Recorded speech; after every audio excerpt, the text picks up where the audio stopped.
भगवान भोलेनाथ का एक नाम है आशु तिष्यति इति आशुतोष। आशुतोष यानी वो बहुत जल्दी प्रसन्न हो जाए।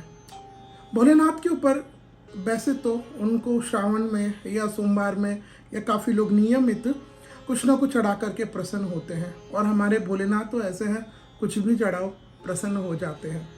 लेकिन क्या आप जानते हैं भगवान शिव के ऊपर जल डालने की व्यवस्था क्यों है? भगवान शिव जल डालने से ही जल्दी प्रसन्न क्यों हो जाते हैं? वैसे तो घी, दूध, दही, शहद ये सभी डाला जाता है, लेकिन जब हम अभिषेक करते हैं विशेष करके शिवलिंग पर, लिंग पर, उस समय जल की व्यवस्था क्यों है? तो इसके पीछे हमारे यहाँ शास्त्र की एक बहुत पुरानी कथा आती है, और विविध पुराणों में भी इसका वर्णन है। आप सभी जानते हैं देवताओं और दानवों ने मिल करके समुद्र का मंथन किया।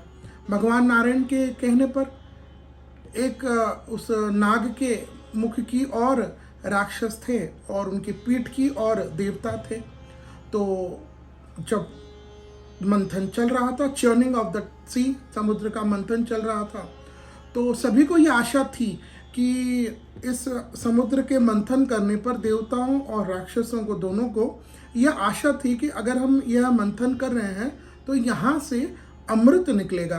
क्योंकि जब भी कोई व्यक्ति कोई शुभ काम करता है तो वो ऑब्वियस है कि वो शुभ ही सोचेगा, नेगेटिव क्यों सोचेगा। देवताओं और राक्षसों ने मिलकर के यही उनके मन में था कि अब हम जब ये मंथन कर रहे थे तो इसमें से अमृत निकलेगा। लेकिन जब उन्होंने मंथन किया तो उस मंथन में अमृत की जगह हलाहल कालकूट विष निकल पड़ा। विष को देख करके देवता, दानव सभी घबरा गए कि अरे ये तो हमने तो अमृत का विचार करके मंथन किया था और ये विष निकल गया, क्या किया जाए? सभी लोग घबरा गए, डर गए कि अब इस विष से क्या होगा, ये विष सारे संसार में फैल जाएगा तो संसार के जितने प्राणी हैं सभी मर जाएंगे। तो सभी मिलकर के भगवान नारायण के पास गए और उनसे विनती की, प्रभु आप हमको बचाइए। भगवान नारायण ने कहा यह काम मैं नहीं कर सकता। तब सभी मिलकर के भगवान भूतनाथ, महादेव, भोलेनाथ की शरण में गए। सभी ने प्रणाम किया, स्तुति की। कर्पूर गौरम करुणावतारम संसार सारम भुजगेंद्रहारम सदा वसंतम हृदयारविंदे भवम भवानी सहितम नमामि। हे संसार पर कल्याण करने वाले महादेव, हमेशा माँ भवानी के साथ विराजने वाले महादेव, आज संसार पर बहुत बड़ा कष्ट आया है। भोलेनाथ ने कहा क्या हुआ? बोले प्रभु हम समुद्र का मंथन कर रहे थे, करते करते हमें आशा थी कि अमृत निकलेगा, लेकिन विष निकल गया। भोलेनाथ ने कहा तो क्या चाहते हो तुम? बोले प्रभु आप एक काम करिए, इस विष को आप पी जाइए, इस विष का आप पान करके आज जो संसार पर बहुत बड़ा कष्ट आया है उससे हमारी रक्षा कीजिए। भोलेनाथ तो भोलेनाथ है जी, बस देवताओं और दानवों की विनती पर, प्रार्थना पर भोलेनाथ उस विष को पी गए, और पीने के कारण उन्होंने उस विष को अपने गले तक ही उतारा था, नीचे नहीं ले गए, शरीर के नीचे नहीं ले गए। तो विष को गले तक ही रखने के कारण उनका एक नाम नीलकंठ पड़ गया। आप सभी ने नाम सुना होगा, हरिद्वार के पास नीलकंठ महादेव है, भगवान भोलेनाथ वहाँ विराजमान है। तो नीलकंठ भगवान उनका नाम इसीलिए पड़ा क्योंकि यहाँ पर भगवान महादेव ने उस विष को अपने कंठ तक ही रखा, नीचे नहीं।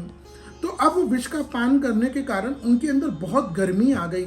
ऑब्वियस है विष जो होता है वो हीटिंग एलिमेंट है, गरम चीज़ है। तो इतनी भगवान भोलेनाथ के पसीने निकलने लगे बाईं ओर से दाईं ओर से।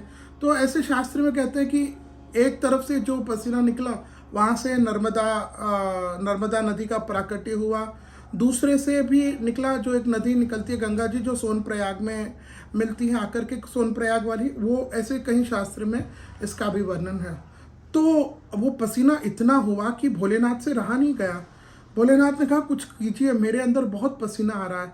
तब सभी ने कहा कि अरे भोलेनाथ को पसीना आ रहा है तो हम लोग भी क्या करते हैं, अक्सर जब बहुत पसीना आ जाता है तो हम भी शावर ले लेते हैं, हम भी स्नान कर लेते हैं, है ना। तो कहीं बाहर से आते हैं बहुत पसीना है तो मुंह धो लेते हैं, उसके बाद हम भी स्नान करते हैं।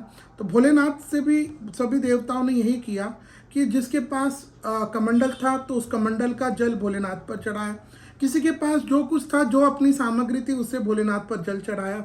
और कोई तो देवता लोग, वहाँ समुद्र पास में ही था तो मुट्ठी में जल लेकर के भोलेनाथ पर अर्पित कर रहे थे, और इस तरह जल चढ़ाने से भोलेनाथ का वह पसीना सूख गया।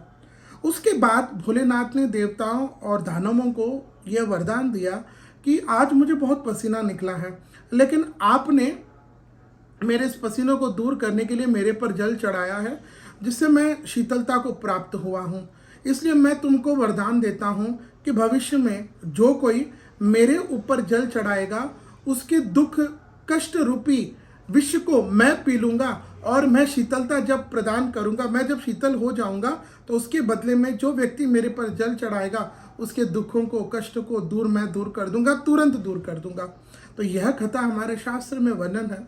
इसीलिए हम लोग श्रावण में या जब भी शिव जी की पूजा करते हैं तो उन पर जल चढ़ाने का प्रमुख रूप से व्यवस्था है।